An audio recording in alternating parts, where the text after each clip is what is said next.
नमस्कार, स्वागत है आपका बेखबर न्यूज की क्राइम रिपोर्ट में। दिल्ली में लेडी पुलिस मोना की मर्डर मिस्ट्री की पूरी कहानी। 2 साल तक मुर्दा को जिंदा रखा, पर एक फोटो से कातिल हेड कांस्टेबल का मिला सुराग। दोस्तों, आज की कहानी बड़ा दिलचस्प होने वाला है। दिल्ली में एक महिला सिपाही मोना की मर्डर मिस्ट्री। कातिल खुद दिल्ली पुलिस का हेड कांस्टेबल सुरेंद्र राणा निकला।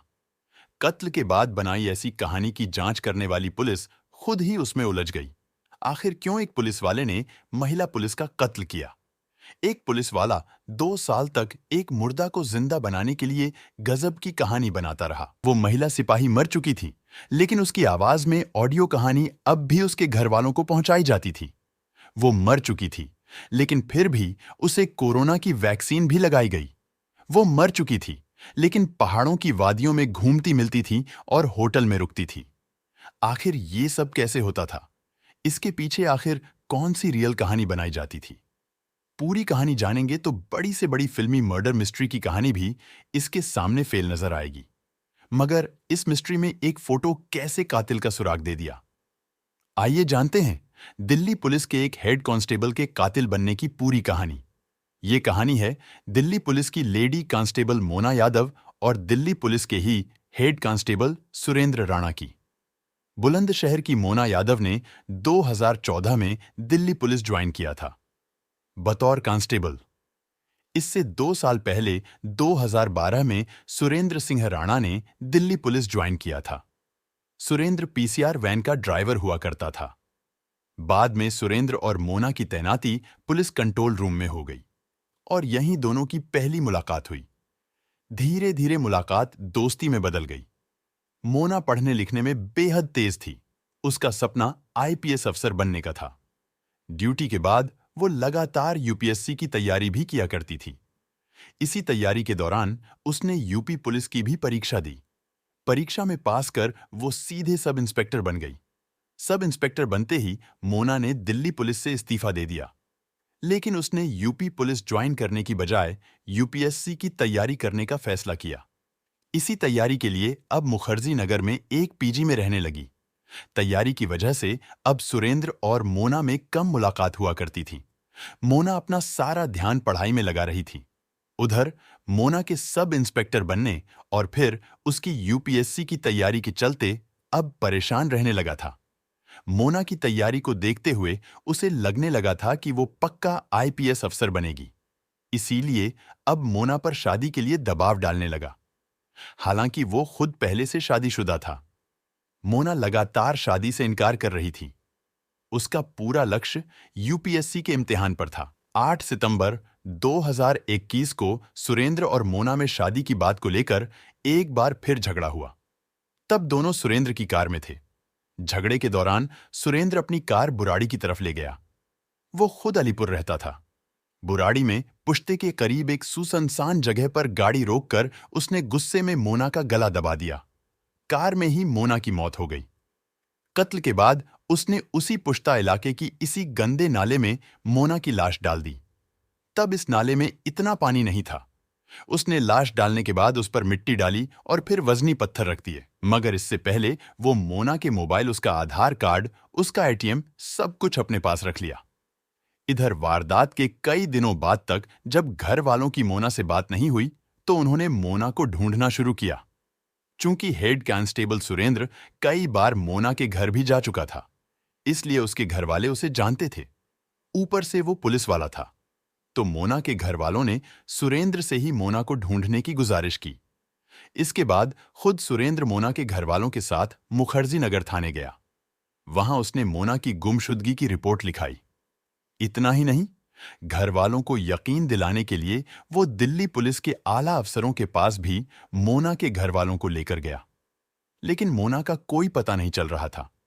फिर एक रोज अचानक सुरेंद्र ने मोना के घर वालों को बताया कि वो किसी अरविंद नाम के लड़के के साथ चली गई है। शायद दोनों ने शादी भी कर ली है। मोना के घर वालों को यकीन दिलाने के लिए सुरेंद्र कई बार दूसरे नंबर से मोना के घर फोन करता, पर फोन पर आवाज मोना की होती। वो कहती, मैं ठीक हूं, परेशान ना हूं। घर वाले बेफिक्र हो जाते। पर असल में होता ये कि सुरेंद्र के पास मोबाइल में मोना के कई ऑडियो मौजूद थे। इन्हीं ऑडियो को वो एडिट कर रिकॉर्डेड बातचीत मोना के घर वालों को सुना देता। तब मोना के घर वालों को तसल्ली हो जाती और वो यही सोचते कि वो जहां भी है ठीक है। पर 2-4 ऑडियो मैसेज ही सुरेंद्र कितनी बार घर वालों को सुनाता। लिहाजा मोना को जिंदा रखने के लिए उसने दूसरा तरीका अपनाया। सुरेंद्र ने अब अपने साले रविंद्र को भी इस साजिश में शामिल कर लिया। मोना के अरविंद के साथ भागकर शादी करने की बात सुरेंद्र पहले ही मोना के घर वालों को बता चुका था। अब उसने अपने साले को अरविंद बनाकर मोना के घर वालों से फोन पर बात करवानी शुरू कर दी। फर्जी अरविंद हमेशा फोन पर मोना के घर वालों को यही कहता कि दोनों ने शादी कर ली है, लेकिन उसके घर वाले उसे धमकी दे रहे हैं, इसीलिए वो अलग अलग शहरों में भटक रहा है। लेकिन जब घर वाले मोना से बात कराने की बात कहते तो वो कहता कि अभी वो डरी हुई है, बाद में बात करेगी। ये सिलसिला भी काफी दिनों तक चला, लेकिन सुरेंद्र दिल्ली पुलिस में था। पुलिसिया दिमाग को वो अच्छे सा जानता था। उसे लगा कि इस फर्जी अरविंद वाली कहानी से भी बहुत दिनों तक मोना के घर वालों को बेवकूफ नहीं बनाया जा सकता। 2021 में देश कोरोना से जूझ रहा था। लोगों ने एक दूसरे से दूरी बना रखी थी। इस दूरी का फायदा भी सुरेंद्र ने उठाया। मोना के जिंदा होने का यकीन दिलाने के लिए सुरेंद्र ने अब एक नया पैंतरा अपनाया। मोना के आधार कार्ड पर किसी और लड़की को ले जाकर उसने कोरोना का वैक्सीन लगवा दिया। इस वैक्सीन के सर्टिफिकेट को भी उसने मोना के घर भिजवा दिया। सर्टिफिकेट पर साल और महीना दर्ज था। घर वालों को लगा कि चलो, बेशक मोना गुम है, लेकिन जिंदा है। लेकिन सुरेंद्र का पुलिसिया दिमाग अब भी काम कर रहा था। उसे मालूम था कि हर थोड़े दिनों में मोना के जिंदा होने का सबूत घर वालों को देते रहना जरूरी है। इसके लिए भी उसने एक नया तरीका अपनाया। मोना का आधार कार्ड पहले से ही उसके पास था। 2022 में कोरोना का कहर जारी था। 2 गज की दूरी और मास्क जरूरी था। सुरेंद्र ने इस मास्क का भी फायदा उठाया। उत्तराखंड, हरियाणा, पंजाब के कई होटलों में उसने अलग अलग कॉल गर्ल को रुकने के लिए भेजा। होटल में एंट्री के लिए आईडी कार्ड के तौर पर हर जगह उन लड़कियों ने मोना का आधार कार्ड ही दिया। अलग अलग होटलों में मोना के नाम पर दूसरी लड़कियों को ठहराने के बाद सुरेंद्र खुद इस बात की जानकारी मोना के घर वालों को देता। वो बताता कि उसके मुखबिरों के पता चला है कि मोना इन शहरों के होटलों में रुकी थी। फिर वो मोना के घर वालों को लेकर खुद भी उन होटलों में जाता, वहां रजिस्टर चेक करता। घर वाले भी देखते कि आधार कार्ड तो मोना का ही है, पर इस अफसोस के साथ लौट आते कि यहां पहुंचने में जरा सी देरी हो गई, वरना मोना मिल जाती। लेकिन ऐसा करके सुरेंद्र अब भी लगातार मोना को जिंदा रखे हुए था। मोना के गायब हुए 2 साल से ज्यादा का वक्त गुजर चुका था। मोना के घर वालों, खासकर उसकी बहन को अब शक होने लगा। उसे लगा कि अगर उसने अपनी मर्जी से भागकर शादी भी कर ली, तो अब तो 2 साल हो गए, सब कुछ सेटल हो गया होगा, फिर वो क्यों सामने नहीं आ रही है। बहन को लगा कि कुछ ना कुछ गड़बड़ है, और इसी के बाद मोना के घर वालों ने दिल्ली के पुलिस कमिश्नर से मिलने का फैसला किया। पुलिस कमिश्नर ने पूरी कहानी सुनने के बाद क्राइम ब्रांच को मोना को तलाशने की जिम्मेदारी सौंपी। क्राइम ब्रांच ने अपनी जांच शुरू की। क्राइम ब्रांच ने सबसे पहले मोना के घर वालों से ही पूछताछ की। तब पता चला कि मोना की गुमशुदगी के बाद कई बार अलग अलग नंबरों से अरविंद नाम के एक शख्स का फोन आता था, और वो ये बताता था कि उसने मोना से शादी कर ली है और दोनों को ठीक हैं। पुलिस ने अब उन नंबरों को खंगालने का फैसला किया। जांच के दौरान पता चला कि जिन नंबरों से कॉल किए गए थे वो सभी सिम फर्जी आईडी कार्ड पर लिए गए थे। ऐसी ही एक फर्जी आईडी वाले सिम कार्ड के फॉर्म पर एक तस्वीर चिपकी थी। इस फॉर्म पर नाम तो किसी और का था, लेकिन फोटो राजपाल नाम के एक शख्स की चिपकी थी। पुलिस ने जब फॉर्म पे चिपकी इस तस्वीर को मोना के घर वालों को दिखाया तो उन्होंने उसकी पहचान राजपाल के तौर पर की। मोना के घर वालों ने बताया कि राजपाल 1-2 बार हवलदार सुरेंद्र राणा के साले रविन के साथ उनके घर आया था, और वो रविन का दोस्त है।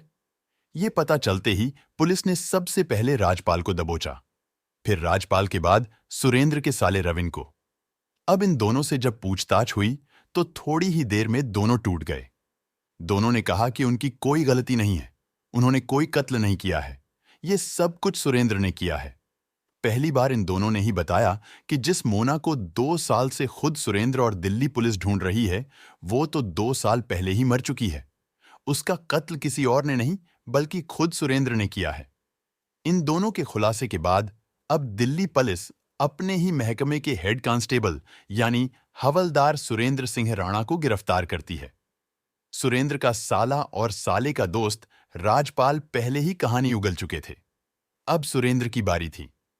सुरेंद्र सबसे पहले दिल्ली पुलिस को अपने साथ बुराड़ी के पुश्ता इलाके में मौजूद इस नाले के करीब ले जाता है। पुलिस वाले अपने साथ कुछ सफाई कर्मचारी भी लेकर आए थे। अब नाले में तलाश शुरू होती है। थोड़ी ही देर की मशक्कत के बाद अचानक नाले की गहराई से एक वजनी पत्थर के नीचे दबा एक कंकाल बाहर निकलता है। कंकाल ठीक उसी जगह से बाहर निकलता है जिस जगह पर सुरेंद्र ने इशारा किया था। कंकाल को अस्पताल भेज दिया जाता है। इसके बाद मोना के घरवालों से डीएनए सैंपल लिए जाते हैं। अब नाले से बरामद कंकाल और मोना के घरवालों के डीएनए सैंपल की जांच होती है और ये जांच ये साफ कर देती है कि नाले से बरामद कंकाल मोना की ही है। अगर 2 साल पहले मुखर्जी नगर पुलिस उसी वक्त इस मामले को गंभीरता से लेती तो मुर्दा मोना अगले 2 साल तक जिंदा ना रहती, वो भी तब जबकि मोना खुद दिल्ली पुलिस की एक कांस्टेबल थी। अपने ही महकमे की एक पुलिस वाली की गुमशुदगी पर दिल्ली पुलिस का ये रवैया सवाल खड़े करते हैं। सवाल ये कि जब अपनों के साथ ये हाल है तो फिर आम लोगों की शिकायत गलत नहीं है। दोस्तों, कहानी अच्छी लगी हो तो चैनल को सब्सक्राइब जरूर करें। धन्यवाद। जय हिंद।